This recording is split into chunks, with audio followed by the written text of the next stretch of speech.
অসমৰ যিটো দুৰ্যোগ ব্যৱস্থাপনা ব্যৱস্থা এই ব্যৱস্থাটোক অধিক শক্তিশালী কৰিবৰ কাৰণে আমি প্ৰয়াস কৰি আহিছোঁ। মাননীয় মুখ্যমন্ত্ৰী ডক্টৰ হিমন্ত বিশ্ব শৰ্মাৰ এটা বলিষ্ঠ পদক্ষেপ আৰু সেই মৰ্মে আমাৰ হাতত এতিয়ালৈকে সৰ্বমুঠ এনেধৰণৰ যি বোট, এই মেচিন বোট আমাৰ সৰ্বমুঠ এতিয়া আজি আমি 40খন সংযোগ কৰিলোঁ। তাৰ দ্বাৰা মুঠতে 347খন হৈছে। ইয়াৰ উপৰিও আমি জীৱ জন্তুৰ সুৰক্ষাৰ কাৰণে যোৱাবাৰ কাজিৰঙাত 20খন দিছোঁ। এইবাৰ আমাৰ চৈখোৱা,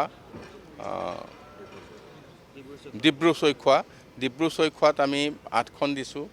আমি ওৰাঙত দিছোঁ 4খন।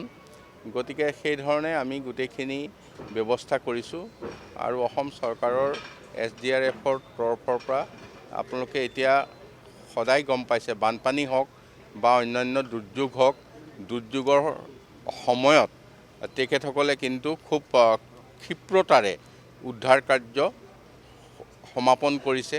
তাৰ বাদেও আমাৰ মেচিন নোহোৱা বোট, যেনে গুৱাহাটীত আৰ্টিফিচিয়েল ফ্লাড হ'ল, সেই ক্ষেত্ৰত আমি ধৰক 27খন আছে। গতিকে তেনেধৰণৰ য'ত মেচিন বোট সোমাব নোৱাৰে, তাৰ কাৰণে সেইখিনি ব্যৱস্থা কৰা হৈছে। গতিকে মই ভাবিছোঁ যে দুৰ্যোগ ব্যৱস্থাপনা বিভাগটোৰ তৰফৰ পৰা আমি বিশেষকৈ উদ্ধাৰ কাৰ্যৰ ক্ষেত্ৰত মানে অধিক সবল পদক্ষেপ গ্ৰহণ কৰিছোঁ। মানে আজি অৰুণোদয়ে একোখন গৃহস্থীক অৰ্থনৈতিকভাৱে ইমানখিনি সবল কৰি তুলিছে, যাৰ কাৰণে একোঘৰ গৃহস্থীয়ে আজি নিজৰ অভাৱ অভিযোগৰ ন্যূনতম যিটো ব্যৱস্থা সেইটো সম্ভৱ হৈ উঠিছে। গতিকে কংগ্ৰেছে যিমানেই বিৰোধিতা কৰিব সিমানেই বেছিকৈ আমি অৰুণোদয় দিম।